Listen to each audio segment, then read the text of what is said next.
Assalatu wassalamu ala asyrafil anbiya'i wal mursalin sayyidina Muhammadin wa ala alihi washabbihi ajmain. Amma ba'd. Yang terhormat Bapak Kepala SMPN 1 Cimangu, Bapak Muhyiddin SPD MMPD, yang saya hormati Bapak dan Ibu beserta staf tata usaha SMPN 1 Cimangu. Segala puji dan syukur mari kita panjatkan kehadiran Ilahi Robbi, karena berkat limpahan hidayah dan inayahnya kita semua dapat berkumpul pada hari ini yang berbahagia ini untuk melaksanakan kegiatan pengimbasan diklat pembelajaran mendalam bagi kepala sekolah dan guru. Adapun susunan acara sebagai berikut. Yang pertama pembukaan, yang kedua menyanyikan lagu Indonesia Raya, yang ketiga penyampaian materi, yang keempat diskusi atau tanya jawab, dan yang kelima tutup. Pertama-tama mari kita buka bersama kegiatan ini dengan mengucapkan basmalah bersama-sama. Bismillahirrahmanirrahim. Baiklah, untuk menginjak acara selanjutnya yaitu menyanyikan lagu Indonesia Raya. Hadirin dimohon berdiri.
Assalamualaikum warahmatullahi wabarakatuh.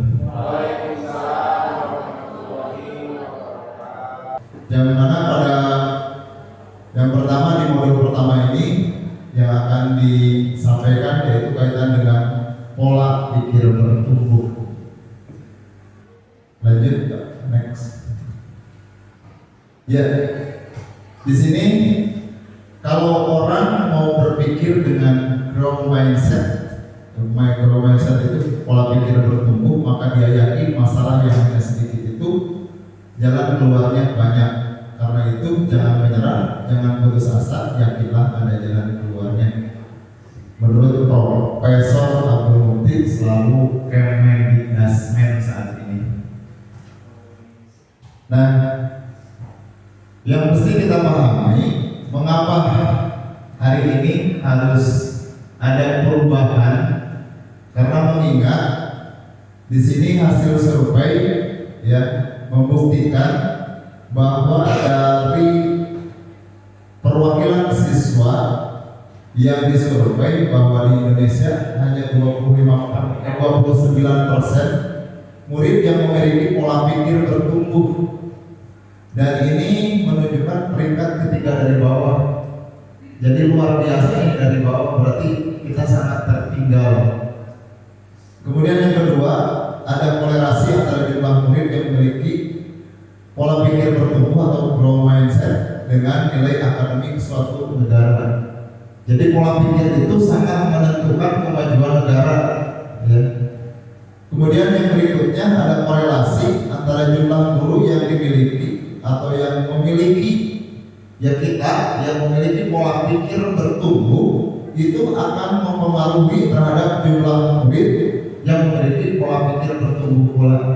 Jadi berangkatnya tentunya kita sebagai guru dulu harus memiliki pola pikir bertumbuh terlebih dahulu. maka itu akan membawa dampak dan pengaruh terhadap siswa itu sendiri. Next. Nah,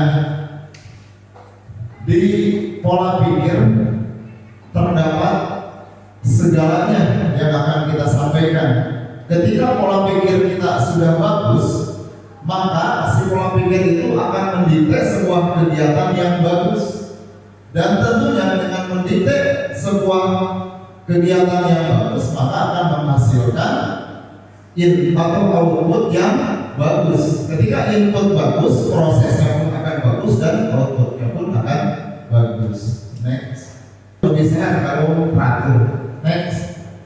Kemudian, nah ini tadinya ada dua macam pola pikir. Yang pertama pola pikir tetap, yaitu dengan disingkat dengan PPT. Saat latihan kemarin saya nyangka PPT itu PowerPoint, Pak. Padahal pola pikir tetap, ya. Kemudian yang kedua ada growth mindset, yaitu pola pikir bertumbuh. Nah, yang membedakannya adalah ketika berbicara pola pikir tetap, keyakinan bahwa kecerdasan dan keterampilan bersifat tetap dan tidak bisa banyak diubah. Jadi sama sekali tidak ada usaha gitu. Tetapi kalau pola pikir bertumbuh, itu akan tertanam di pola pikirnya sebuah keyakinan bahwa kecerdasan dan keterampilan itu bisa dikembangkan dengan belajar dan berusaha.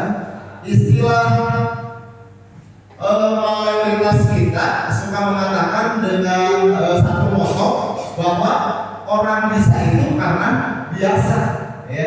Yaitu dengan dibiasakan pola pikirnya itu selalu dilatih, maka akan tadi menghasilkan output yang baik pula. Next. Nah, di sini ya bisa diperhatikan ini ada yang merah, itu adalah bagian bawah, itu adalah pola pikir tetap, dan yang pola pikir bertumbuh atau PPB itu sebelah atas. Nah, di sini ya ketika diberikan sebuah ujian, ya, maka yang kalau mengalami kesulitan, yang pola pikir bertumbuh itu akan menerima. Sementara yang pola pikirnya tetap itu akan menghindar, ya, tidak mau menghadapi masalah. Kemudian dia akan bertahan, kemudian mencari peluang, mencari inspirasi. Apa? Ketika muncul challenge, ya, challenge itu istilahnya apa tadi?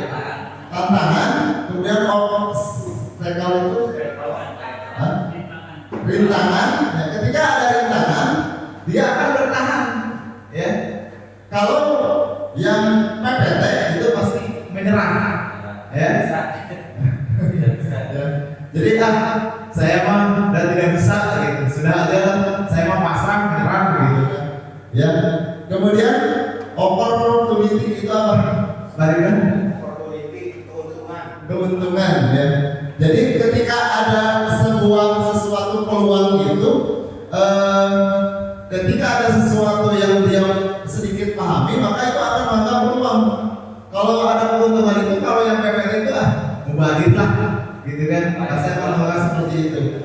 Kemudian ketika mendapatkan kritik, ya, kalau mendapatkan kritik, kalau yang berpikir pola pikir yang bertumbuh, dia akan menerima itu adalah sebagai informasi, sebagai masukan untuk mengubah dirinya menjadi lebih baik. Tetapi kalau yang PPT berpikir itu dianggap serangan, ya. Jadi intinya jangan sekali-kali kita mengatakan saya tidak bisa gitu. Kalau menyebutkan tidak, berarti kita tidak ada usaha sama sekali, sudah ada mandek di situ, ya. Tetapi ketika saya belum mampu, tapi di dalam pikiran kita itu, tetapi saya harus berusaha untuk mampu. Jadi kalau kata belum itu masih ada proses untuk meraih hal tersebut. Silakan diperhatikan.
และมั่นใจว่าวันข้างหน้าถ้าเขามีฉันเขาจะอยู่ได้ด้วยตัวเอง อาชีพครูสมุทรได้รับทุนจากโครงการสำหรับจนจบปริญญาตรีปี 2500 Ya, Bapak Ibu, walaupun filmnya tidak mengerti bahasanya, tapi kita rasa terbayang dan sangat menyentuh hati ya.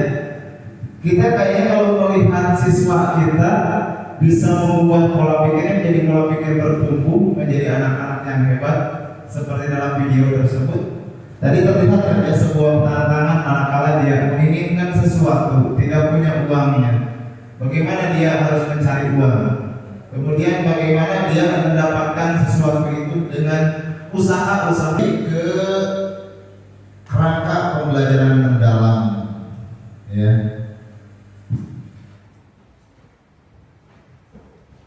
Ya, pada modul 2 ini tentang kerangka pembelajaran mendalam.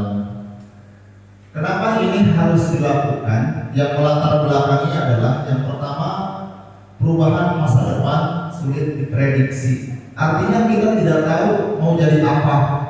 Tetapi kalau kita sudah terbiasa menghadapi tantangan, membiasakan diri dengan segala usaha yang maksimal, pasti akan jauh lebih siap. Kemudian yang kedua, permasalahan untuk pendidikan.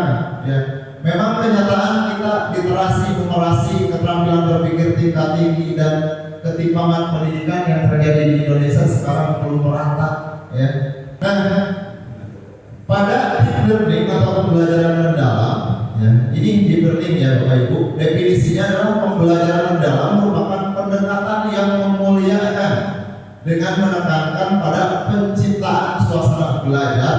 Berarti suasana belajarnya harus menggembirakan. Proses pembelajaran berkesadaran, bermakna dan menggembirakan melalui olah pikir, olah hati, olah rasa dan olah raga. Prinsip, ya, prinsip pembelajaran yaitu yang pertama berkesadaran. Nah, siswa itu memiliki pengalaman belajar, ya, pengalaman belajar besar yang diperoleh ketika mereka memiliki kesadaran untuk menjadi pembelajar yang aktif dan mampu meregulasi diri. Peserta didik mampu memahami tujuan pembelajaran, termotivasi secara intrinsik untuk belajar, serta aktif mengembangkan strategi belajar untuk mencapai tujuan. Jadi seperti tadi, jadi anak itu sadar bagaimana kita sebagai guru mengintervensi siswa itu dengan beberapa pendekatan strategi dan model agar anak itu memiliki kesadaran untuk mau belajar tanpa ada paksaan. Ya. Kemudian yang kedua, bermakna. Bermakna sini peserta didik dapat merasakan manfaat dan relevansi dari hal-hal yang dipelajari untuk kehidupan. Peserta didik mampu mengkonstruksi pengetahuan baru berdasarkan pengetahuan lama dan menerapkan pengetahuannya dalam kehidupannya. Nah, ini pembelajaran mendalam. Di dalam lingkaran ini, di sini sudah ada dimensi lulusan, dan setelah saya pelajari kemarin ternyata ada rumus ya di dalam pembelajaran mendalam itu, yaitu 8, 3, 3, 4. Ya, 8 itu adalah 8 dimensi lulusan. Nah, di sini yang pertama itu ya keimanan dan ketakwaan, kemudian kewargaan, kemudian penalaran kritis, kemudian kolaborasi, kreativitas, kesehatan, kemandirian dan komunikasi. Ya, dan di sini satu persatu dijelaskan. Dimensi profil lulusan merupakan fokus profil lulusan yang akan dicapai, yaitu keimanan dan ketakwaan kepada Yang Maha Esa, kewargaan, kreativitas, penalaran kritis, kolaborasi, kemandirian, kesehatan dan komunikasi. Prinsip pembelajaran merupakan dasar karakteristik pembelajaran mendalam, yaitu yang tadi berkesadaran, bermakna dan menggembirakan. Kemudian ini yang 8-nya ya, yang dimensi profil lulusan. Kemudian yang 3-nya adalah prinsip pembelajaran. Kemudian 3 lagi yaitu pengalaman belajar, ya, yaitu peserta didik dalam proses pembelajaran itu memahami, mengaplikasi, merefleksi Ya. Kemudian yang empatnya yaitu rangka pembelajaran sebagai panduan sistem dalam menyusun desain pembelajaran, yaitu praktek pedagogis, kemitraan pembelajaran, lingkungan pembelajaran, dan pemanfaatan digital. Nah, ini di sini di dalam kerangka ini berarti kita diawali dengan menyusun PPM ya. PPM itu singkatan dari perencanaan pembelajaran mendalam. Setelah saya sampaikan, kesimpulannya adalah di dalam pengantar materi deep learning ini tadi rumusnya ada 8 dimensi lulusan, 3 prinsip yaitu BBM istilahnya ya, berkesadaran, bermakna, dan menggembirakan. Kemudian pengalaman belajar itu 3M, yaitu memahami, mengaplikasi, dan refleksi. Kemudian yang terakhir yang keempat ada pedagogis, kemudian lingkungan belajar, kolaboratif, kemudian yang terakhir pemanfaatan digital. Nah, itu saja mungkin yang dapat saya sampaikan. Mudah-mudahan bisa bermanfaat dan membuka hati dan pikiran kita, lebih mempersiapkan diri kita. Sebab apa? Kenapa kita guru-guru yang diberikan pandangan supaya bagaimana kita bisa menerapkan ke siswa pola pikir bertumbuh itu, manakala kita saja sebagai gurunya masih pola pikir tetap. Itu Bapak Ibu ya. Itu saja mungkin yang bisa sampaikan. Sekali lagi mohon maaf jika ada kekurangan. Wabillahi taufiq. Assalamualaikum warahmatullahi wabarakatuh.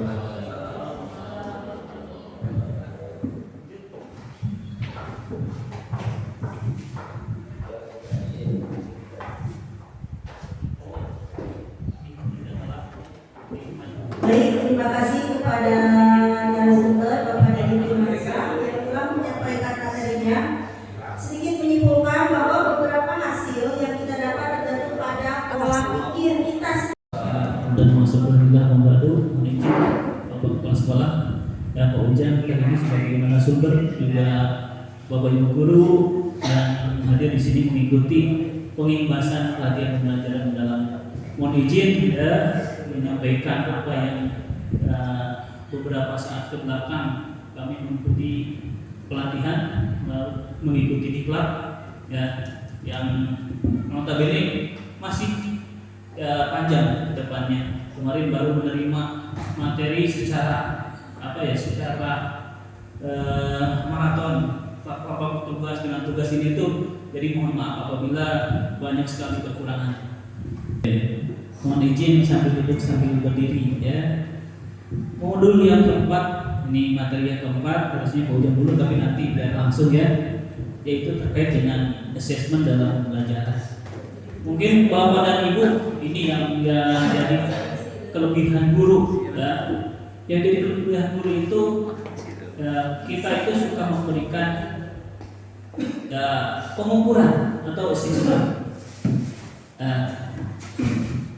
Bapak dan Ibu, adakah yang sudah tahu tentang jenis-jenis assessment itu? Belum. Ada assessment apa? Ada formatif, ada sumatif.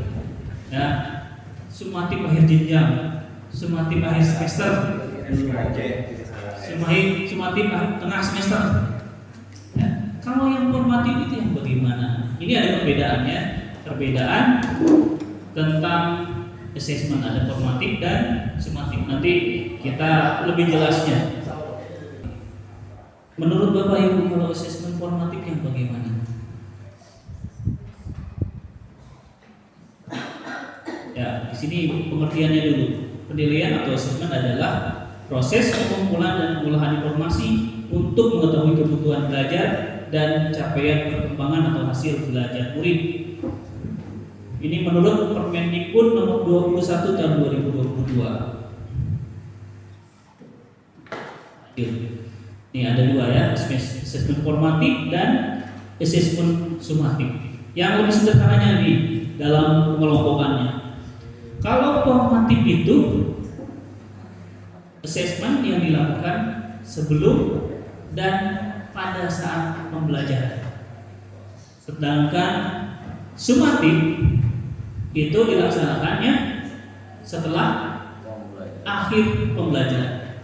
Itu perbedaan. Kemudian kuncinya kalau assessment itu formatif itu dibagi dua. Ada assessment as learning, ada assessment for learning. Kuncinya kalau assessment as learning itu kuncinya adalah siswa. Ya. Kuncinya adalah siswa. Bisa di sini merefleksi diri bagi murid, ya.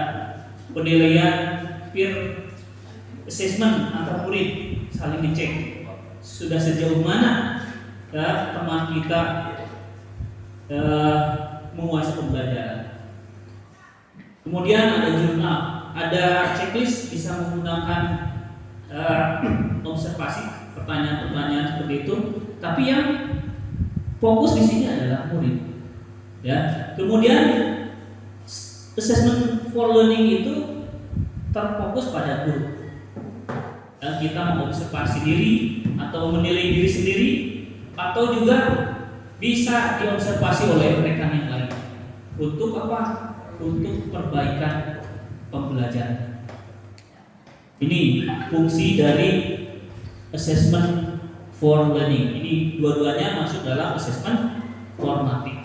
Ya, contohnya ada peta konsep, umpan balik formatif, classroom assessment teknik, ya, kemudian observasi dan yang lainnya. Sedangkan yang biasa, yang mungkin ya sudah kita lakukan ya, secara rutin, ini adalah assessment of learning atau sumatif. Ini fungsinya untuk apa? Yaitu untuk mengukur capaian pembelajaran murid pada akhir pembelajaran. Kuncinya yang terlibat pada assessment sumatif itu adalah guru dan murid. Jadi dua-duanya terlibat. Guru yang membuat soal, murid yang mengerjakan. Ya, hasilnya bisa jadi hasil kenaikan kelas, ya, ketuntasan belajar, juga bisa menjadi koreksi bagi guru. Itu sederhananya ya. Kita sederhanakan dalam ya, proses assessment. Ya, gimana Bapak dan Ibu? Paham terkait dengan assessment? Jadi ada dua assessment, formatif dan sumatif. Yang formatif itu dibagi dua, ada assessment as learning, yang kedua assessment for learning. Kalau assessment as learning itu siapa yang terlibat? Siswa, ya. Boleh untuk mengukur daya belajar siswa di awal, ya. Bisa saling mengukur, ya, tes diagnostik, ya, peer assessment antara siswa dengan siswa, saling mengcross-check. Kemudian yang assessment for learning itu guru yang jadi fokus untuk perbaikan pembelajaran yang ada di kehidupan sehari-hari. Mungkin itu kesimpulan dari assessment, hanya sedikit ya. Assessment itu ada dua, ada formatif dan sumatif. Ya.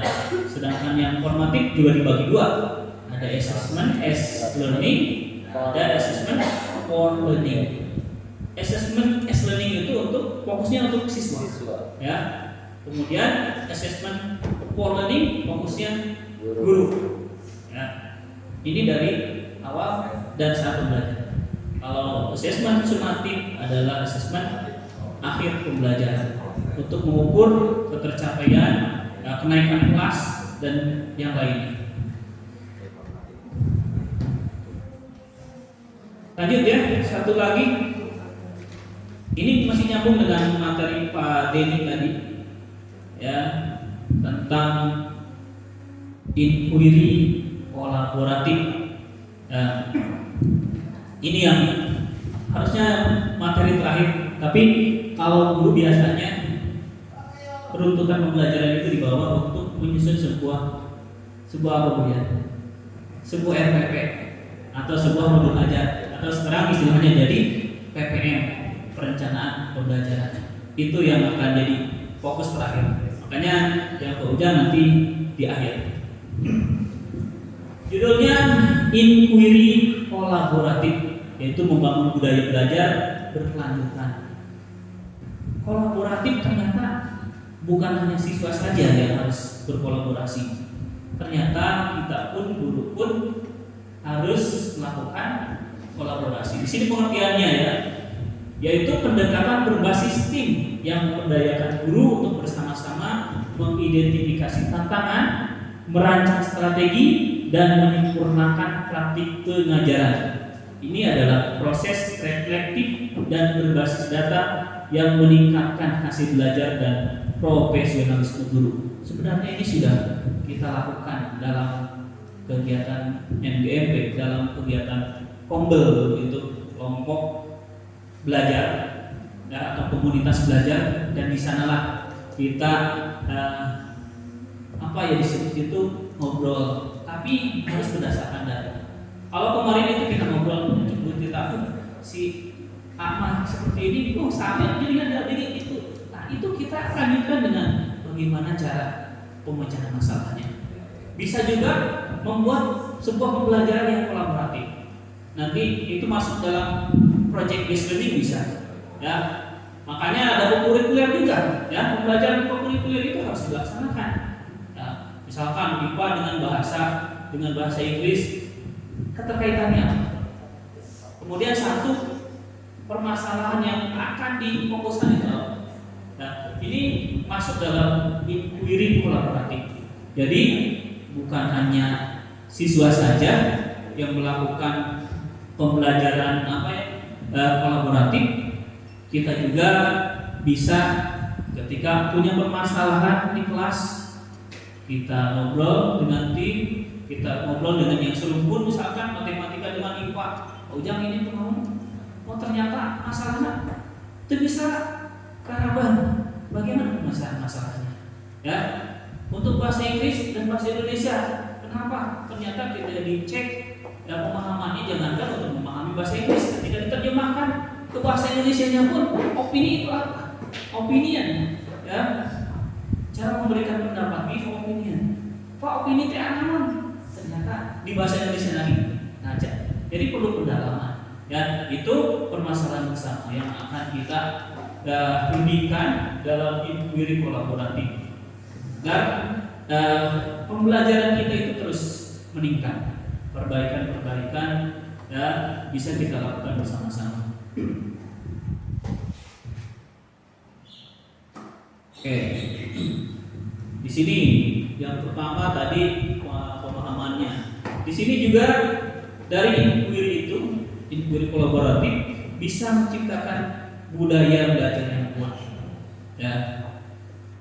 Bukan hanya sekedar diskusi informal ya, hanya harus berdasarkan data. Selanjutnya ada keterbukaan dan kejujuran ya terkait dengan hasil pembelajaran kita. Kemudian setelah itu ada komitmen untuk perbaikan berkelanjutan. Selanjutnya ada keterlibatan semua pihak, jadi guru, kepala sekolah dan pemangku kepentingan.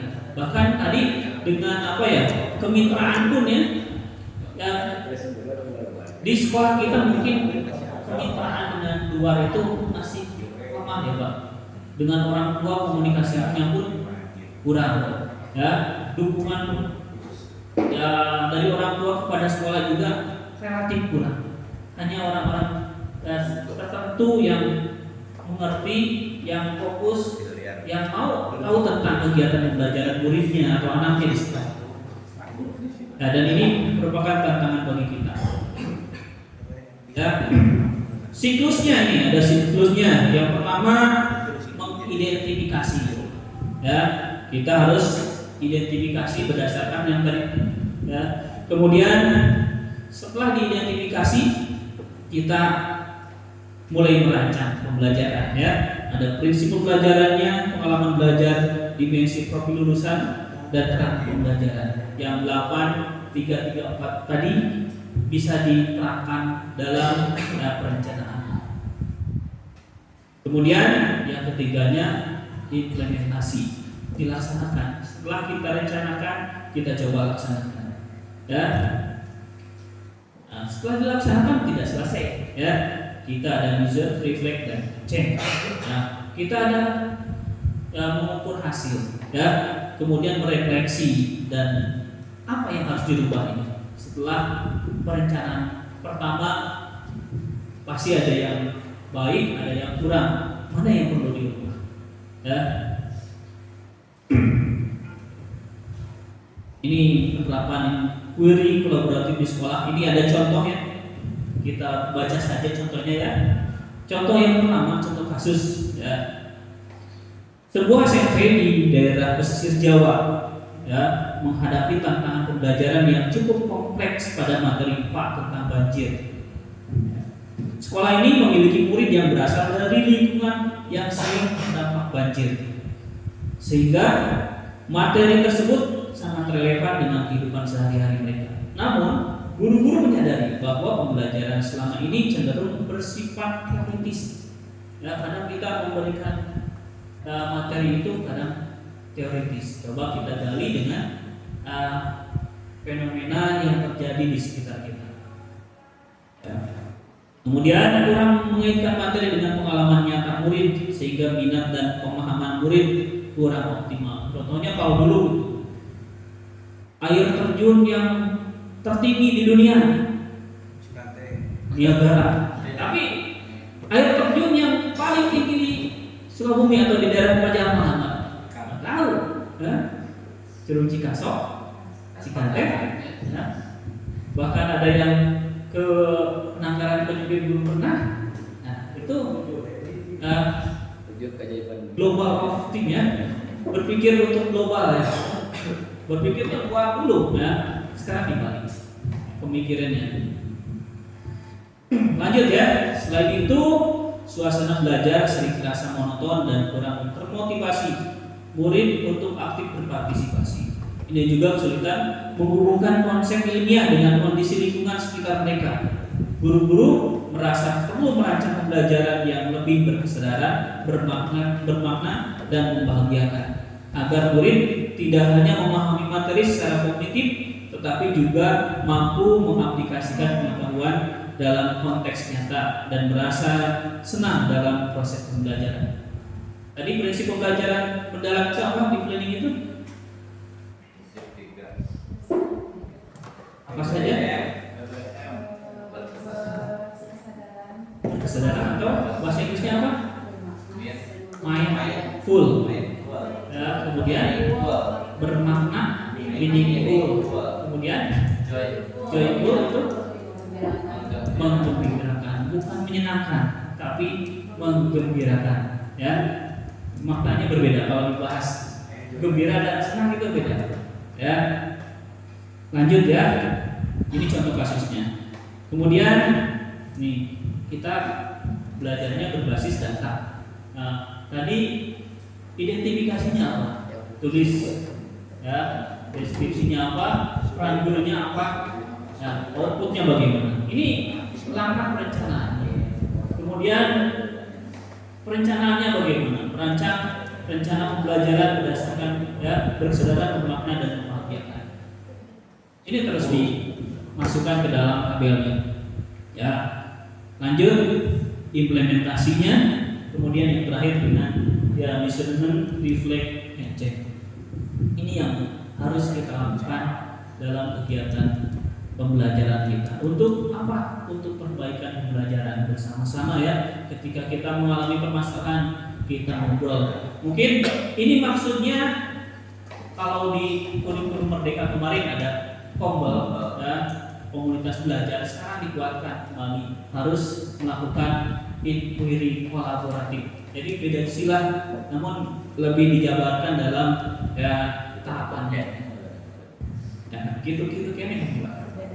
Ya, di akhir jangan lupa mendokumentasikan. Mungkin ini suatu saat akan bermanfaat dan bisa dijadikan sebuah hasil bahwa ini kita telah pernah melakukan inquiry kolaboratif atau pernah melakukan perbaikan pembelajaran bersama-sama. Oke, itu yang bisa saya sampaikan. Mohon maaf ya apabila apa yang disampaikan ya terkait yang pertama tentang assessment ya. Assessment itu ada 2 ya. Kemudian yang pertama dibagi 2, yang terakhir 1 ya, assessment formatif dan summatif ya. Formatif ada 2, as learning dan for learning.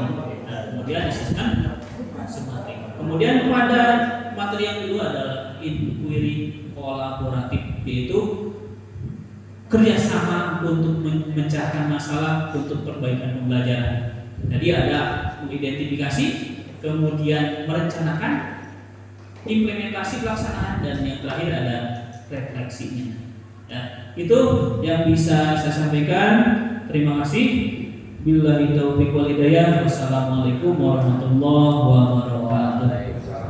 Warahmatullahi wabarakatuh. Terima kasih kepada Bapak dan Ibu Guru yang hari ini terus bisa hadir untuk melanjutkan kegiatan pengibasan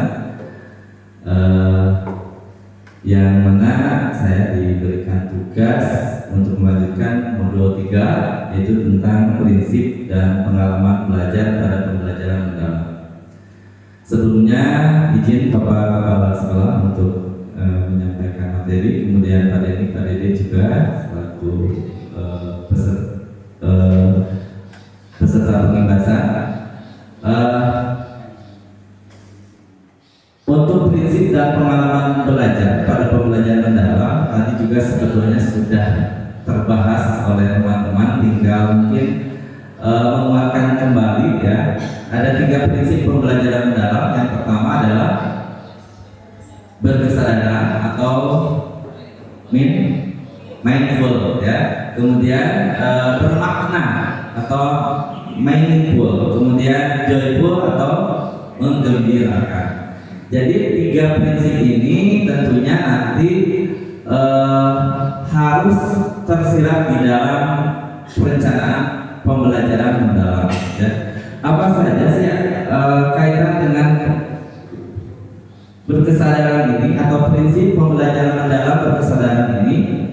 Nah, di sini berkesadaran merupakan pengalaman pembelajaran ya peserta didik yang diperoleh ketika mereka memiliki kesadaran untuk menjadi pembelajar. Jadi intinya ketika kita melakukan kegiatan pembelajaran di kelas ya, terlebih dahulu anak itu harus dibawa terlebih dahulu untuk sadar ya. Artinya sadar di sini harus lebih difokuskan. Jadi anak itu harus sudah siap ya. Jadi siap untuk mengikuti pembelajaran. Jadi banyak sekali kan anak-anak ketika kita masuk belajar, bahkan mungkin ketika pembelajaran olahraga masih banyak anak-anak yang masih kegeguran ya. Itu artinya belum siap dan belum sadar, tapi kita langsung to the point untuk mengajar. Jadi disinilah tentunya kita harus menyiapkan siswa dulu untuk melakukan agar siswa berkesadaran terlebih dahulu. Nah, sehingga nanti anak itu bisa termotivasi, ya, untuk bisa belajar, ya, sehingga nanti tujuan pembelajarannya akan tercapai, ya. Kalau misalkan anak itu belum dibawa berkesadaran, tentunya nanti tujuan pembelajarannya itu tidak akan tercapai, ya. Itu ya berkesadaran. Kemudian di dalam prinsip berkesadaran ini, nah tadi anak itu harus nyaman dulu, ya, peserta didik dalam belajar. Kemudian fokus, konsentrasi, ya, perhatian di kelasnya itu. Kemudian kesadaran terhadap proses berpikir juga, ya. Jadi tentunya di sini anak itu harus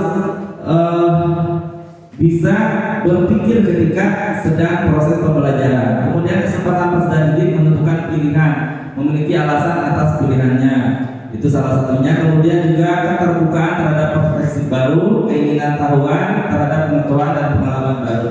Jadi di sini intinya bahwa anak itu ketika atau siswa itu atau murid itu pada saat pembelajaran ya, maka anak itu betul-betul ingin tahu sih belajar hari ini itu apa gitu ya, sehingga nanti akan ada pengalaman baru ketika sudah belajar.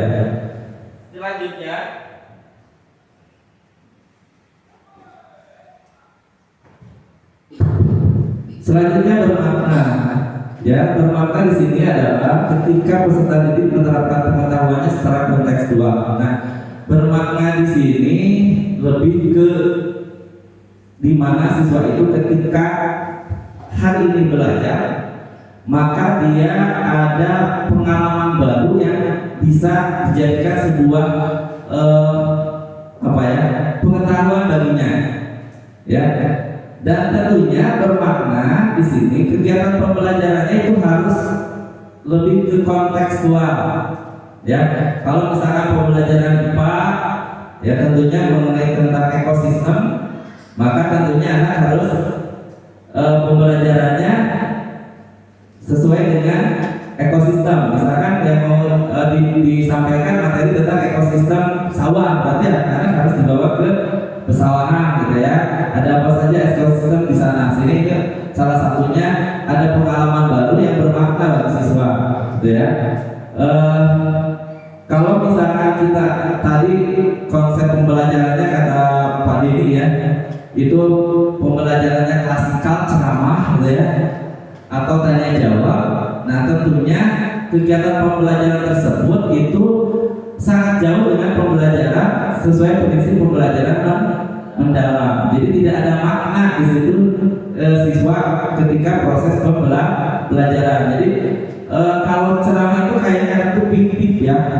Seperti apa sih ekosistem sawah itu misalkan ya? Oh di sawah seperti itu. Tapi kalau misalkan dibawa ke lapangan atau observasi langsung, maka itu betul-betul ada makna yang bisa jadi sebuah pengalaman baru bagi siswa. Kemudian, nah prinsip pembelajaran mendalam bermakna ini poin-poinnya ini adalah kontekstual tadi sudah saya sampaikan ya, di kehidupan nyata ya. Kalau misalkan matematika bisa ya di kehidupan nyata, misalkan dalam proses aritmatika sosial misalkan ya gitu, misalkan dibawa ke warung menentukan harga gitu ya. Kalau misalkan IPS misalkan kontekstualnya itu tentang kehidupan sosial ya, itu bisa dibawa ke lingkungan masyarakat gitu ya. Mengenai misalkan ada pencemaran lingkungan, kita anak itu pencemaran lingkungan tahu, tapi mungkin seperti apa. Kalau misalkan dibawa ke lingkungan nyata, maka itu betul-betul peserta itu akan tahu isu yang terdekat ya. Tuh. Kemudian ada keterkaitan dengan pengalaman sebelumnya. Bermakna itu betul keterkaitan dengan pengalaman sebelumnya yang sudah dipelajari, kaitan dengan yang sedang dipelajari. Kemudian kaitan dengan bidang ilmu lain. Tadi ada yang namanya kemitraan ya, pembelajaran, sehingga nanti ketika ada sebuah masalah tadi sudah disampaikan oleh Pak Dedi, ada inquiry kolaboratif ya, permasalahan tersebut ternyata bisa ketika ada materi yang tentunya kita tidak bisa dipecahkan sendiri, maka kita bisa lintas mapel ya itu dengan mata pelajaran lain, sehingga siswa pengalamannya lebih bermakna. Lanjut, menggembirakan. Nah tadi juga sudah disampaikan kenapa tidak menyenangkan tapi menggembirakan. Ya, nah menggembirakan di sini bukan berarti di kelas itu anak seru nyanyi-nyanyi, yel-yel gitu ya, tepuk-tepuk semangat gitu ya. Bukan hanya seperti itu. Menggembirakan di sini suasana belajar yang positif, menyenangkan, menantang. Salah satu contoh saja ketika anak menemukan sebuah rumus gitu ya sendiri secara intuitif, itu anak itu dalam hatinya apa? Pasti akan gembira gitu ya. Atau bisa menyelesaikan soal ya dengan jawaban benar, itu juga akan tumbuhnya kegembiraan bagi anak. Nah itu di situ kegembiraan yang dimunculkan dalam prinsip pembelajaran mendalam, ya.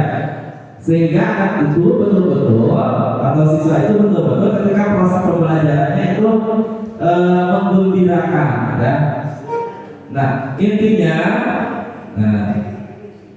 menggembirakan ini lingkungan pembelajaran yang interaktif, mendukung gitu ya, lingkungan pembelajarannya, kemudian aktivitas pembelajarannya yang menarik minat, rasa ingin tahu, kemudian menginspirasi, kemudian ada tantangan yang termotivasi, kemudian tercapainya keberhasilan belajar, ya. Kemudian memberikan ruang untuk prakarsa kreativitas sesuai dengan bakat minat dan perkembangan. Itu adalah salah satu indikasi menggembirakan. Nah, contoh pelaksanaan pembelajaran mendalam, ya. Tadi memahami itu apa? Kategori apa tadi? Pengalaman belajar, ya. Pengalaman belajar itu memahami, mengaplikasi, kemudian merefleksi. Nah, pada fase memahami ini itu Bapak Ibu ketika pada proses pembelajaran, konsep memahami itu pada fase bagaimana? Kegiatan di awal, inti, atau kegiatan akhir kira-kira? Kegiatan awal, ya. Jadi anak itu harus memahami dulu, berarti di kegiatan awal. Nah, di kegiatan awal berarti itu harus ditumbuhkan prinsip pembelajarannya, yaitu berkesadaran. Salah satunya ini, ya. Jadi paham, kalau paham otomatis dia berkesadaran dan dalamnya juga ada bermakna. Nah, dalam proses pelaksanaan pembelajaran ini, yang pertama itu orientasi. Ini lebih ke apa tadi? Proses pembelajarannya itu menggunakan pedagogis.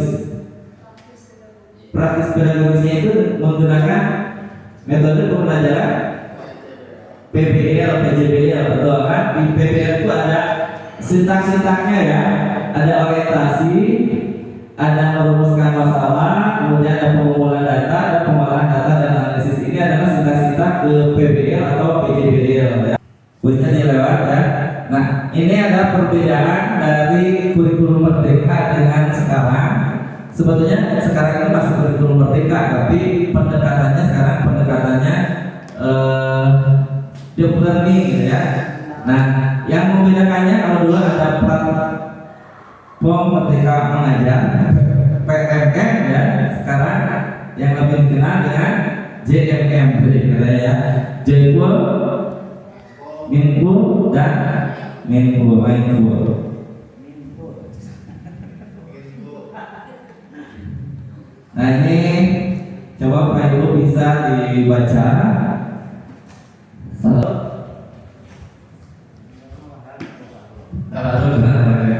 Pak Baru mengajarkan konsep prosedural tek. Beliau terlebih dahulu melakukan asesmen awal, kemudian mengajar murid berbagi pengalaman, kemudian mensarikan saran penyajian, bisa belajar, ya. Berdasarkan temuan itu, Pak Baru meminta murid untuk mencatat salah satu jenis tutorial yang mereka temukan. Kemudian kelas diajak untuk berdiskusi guna menganalisis berbagai tutorial yang dikumpulkan. Nah, dari dua kegiatan pembelajaran guru, Pak Baru dan Pak Huda, menurut Bapak Ibu yang pembelajaran Pak Huda itu seperti apa? Tadi kalau Pak Huda seperti apa? Masih klasik, ya. Jadi masih klasik, belum ke pengalaman belajarnya belum muncul, ya. Jadi pengalaman belajarnya itu belum muncul. Kemudian Pak Huda ini juga ketika menyampaikan materinya hanya sesuai buku, gitu ya. Jadi tidak mengaitkan konsep dilakukan oleh Pak Huda dan Pak Bahrul. Itu salah satunya adalah masuk kategori kalau Pak Huda itu lebih ke surface learning ya, pendekatan pembelajaran mulai bermain konsep secara permukaan tanpa menghubungkan dengan pemahaman yang lebih dalam. Jadi tidak ada dikaitkan dengan pembelajaran yang lain ya, tidak dihubungkan. Kemudian kalau deep learning tadi oleh Pak Bahlul ya, jadi pendekatan pembelajarannya mendorong siswa untuk memahami konsep secara mendalam, menghubungkan ide, menerapkan pengetahuan di situasi baru. Itu perbedaan atau surface learning dengan deep learning ya.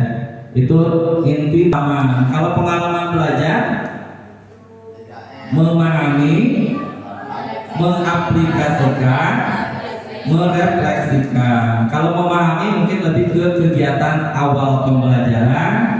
Kalau mengaplikasikan lebih kegiatan inti pembelajaran. Kalau merefleksi itu kegiatan penutup pembelajaran. Ya, itu. Ya, itu ada 8 ya. Kalau di kurikulum Merdeka ada 6 ya. Nah, profil pelajar Pancasila namanya. Jadi yang membedakan itu ada kewargaan. Kalau dulu itu namanya berkebinekaan global. Sekarang namanya kewargaan. Kalau dulu ini bernalar kritis, kalau sekarang penalaran kritis ya. Kreativitas masih ada. Kolaborasi, kalau dulu gotong royong, sekarang jadi kolaborasi. Kemudian ada kemandirian, dulu juga ada ya kemandirian. Kemudian ditambah nih 2 poin. Kalau kan 6, sekarang jadi 8. Ada kesehatan dan komunikasi. Kenapa sih kesehatan dan komunikasi? Di sini masuk ke dimensi lulusan. Mungkin Bapak Menteri Pendidikan itu kesehatan ini sangat penting karena saat ini anak-anak banyak sekali yang pola hidupnya tidak sehat atau perubahan nama gitu ya. Jadi yang awalnya dulu di Kurtilas itu namanya RPP ya.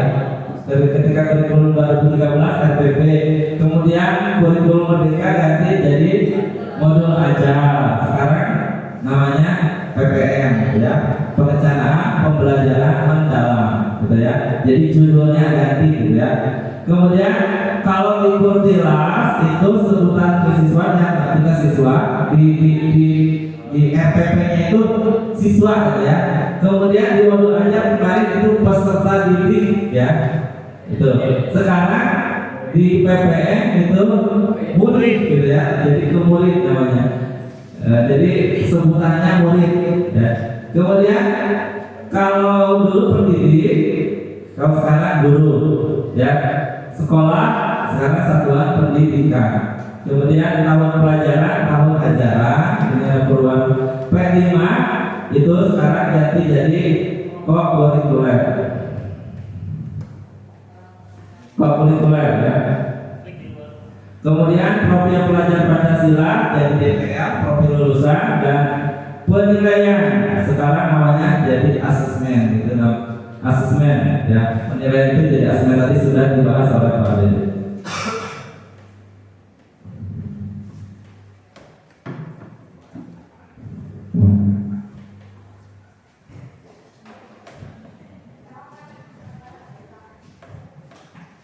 Bapak Ibu, ini ada sebuah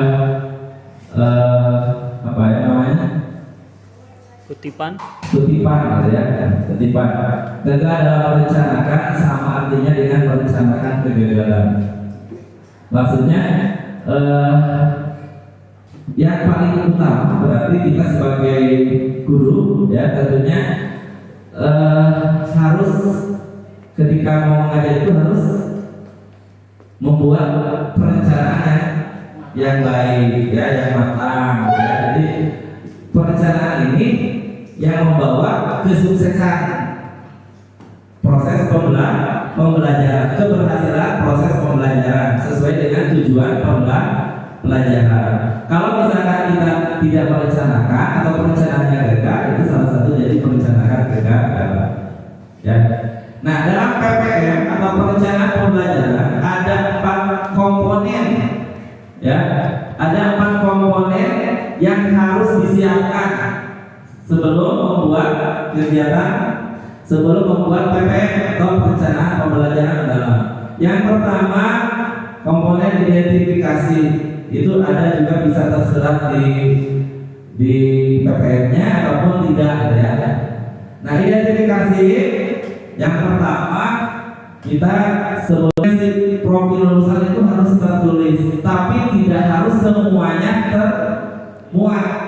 Kalau dulu kan di kurikulum Merdeka ya, jadi 6 program belajar Pancasila itu harus termuat semuanya gitu ya.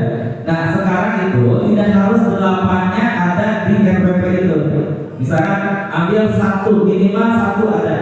Misalkan komunikasi atau penalaran kritis atau kolaborasinya gitu ya. Kenapa? Kalau semuanya bayangkan Bapak Ibu, ketika mau menilai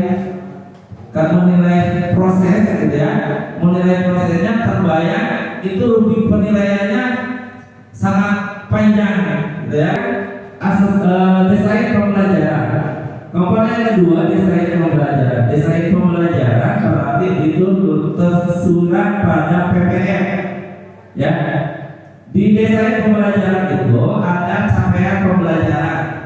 Menentukan topik pembelajaran yang kontekstual relevan, mengintegrasikan lintas disiplin ilmu yang relevan, itu lebih kemitraan pembelajaran.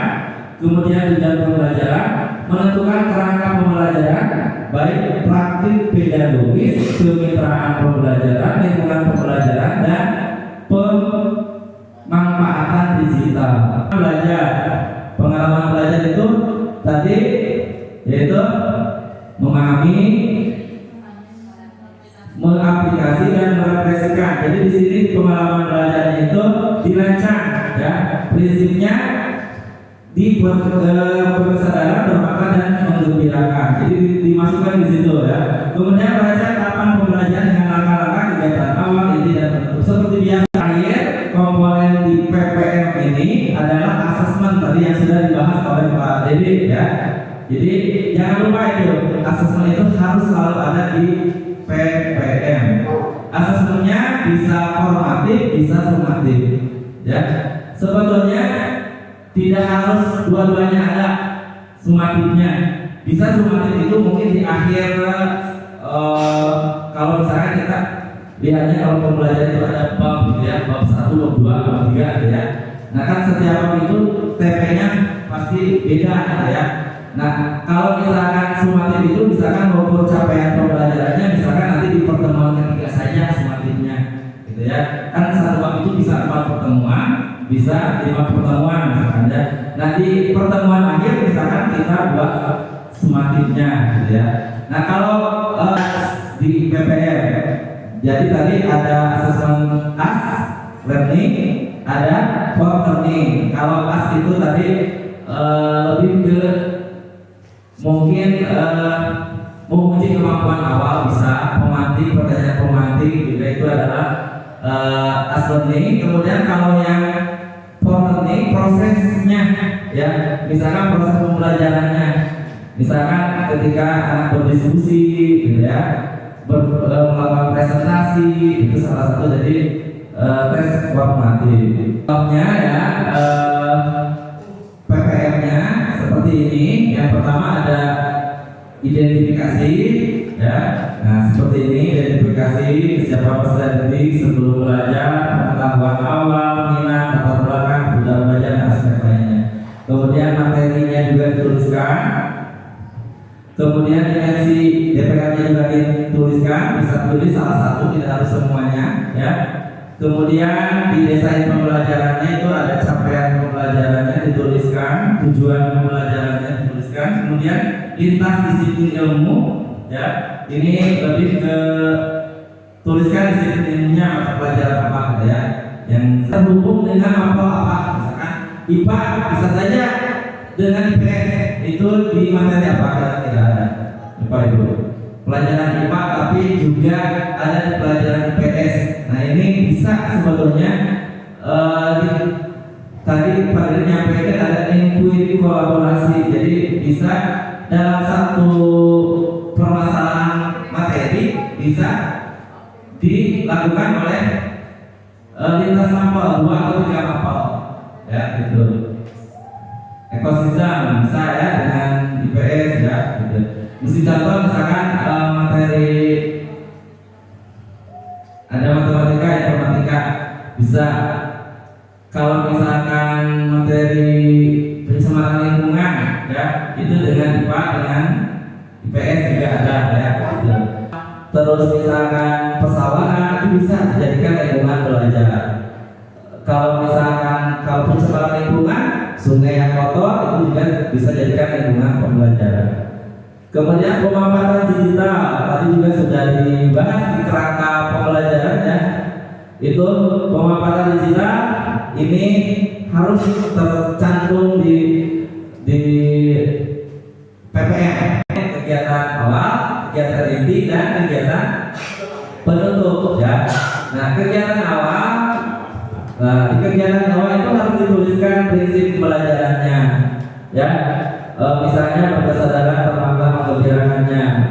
Kemudian di kegiatan awal tentu seperti biasa ada apa pembukanya, berdoa dulu, gitu ya. Kemudian absensi, kemudian ada persepsi, motivasi, ya. Gitu. Terlibat dalam pengalaman belajar, memahami, mengaplikasikan, ya, dan merefleksi. Di sini di prinsip pembelajaran bermakna juga harus surat memahaminya, mengaplikasinya, merefleksinya itu di kegiatan inti. Itu ada seluruhnya harus tersirat, ya. Kemudian kegiatan penutup di kegiatan akhir, ya. Ini juga ada prinsip yang harus digunakan, ada berbicara, bermakna, dan menggembirakan. Kita pada saat mengajar itu masih belum. Kemudian atas disiplin ilmunya, maka pelajaran IPA menghitung volume cair, itu ada ya di IPA. Kemudian tujuan pembelajarannya, ya. Kemudian praktik pedagogisnya diawali dengan pemecahan masalah, diskusi kelompok, diskusi dengan strategi, problem learning. Jadi di situ di kemitraan pembelajarannya murid dan guru. Sebetulnya kalau misalkan pembelajarannya mendatangkan pihak dari luar, misalkan kalau IPA misalkan mendatangkan dari pihak luar, maka dituliskan di sini kemitraan pembelajarannya. Misalkan IPS dengan bank, misalkan ya, kemitraan pembelajarannya dengan bank, misalkan ya. Gitu. Kalau misalkan materi tentang bank, uang, ya, gitu. Kemudian lingkungan belajarannya juga ditulis di sini, ya. Lingkungan kelas dan kemudian pemanfaatan digitalnya, informasi dari internet itu juga disampaikan. Nah, ini salah satu contoh pengalaman belajarnya, kegiatan awalnya seperti ini, Pak, ya. Betulnya Pak, itu belum diganti kan ada murid ya? Saya murid. Nah ini aja. Asesmen formatif, plus learning, learning.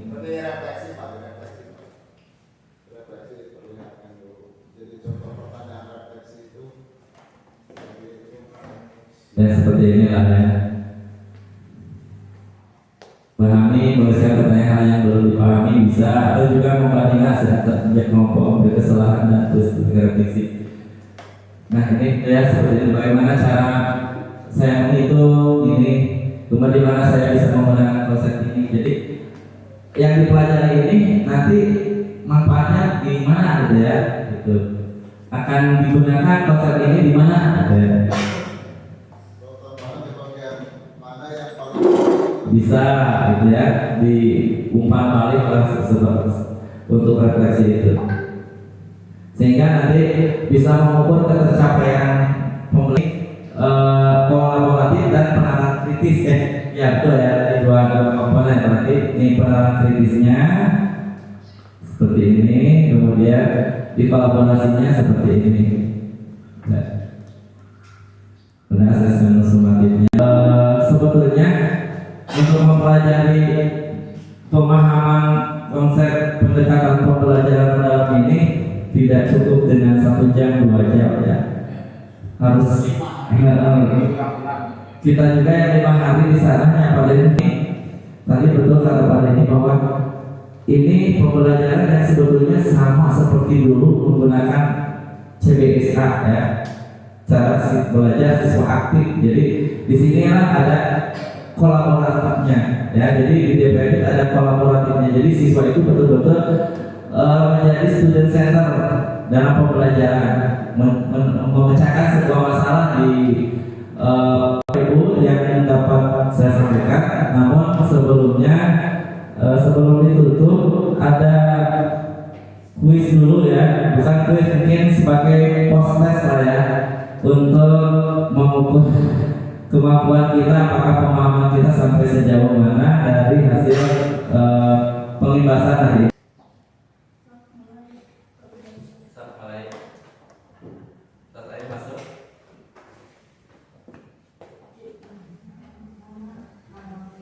Nama-nama saya ya boleh nama ya,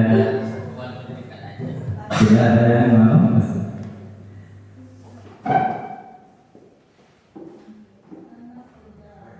Yang dapat saya sampaikan, terima kasih atas perhatiannya. Mudah-mudahan apa yang kita pelajari hari ini itu bermanfaat bagi kita semua dan bisa mengaplikasikannya di kelas ya, sebagai pembelajar tentunya.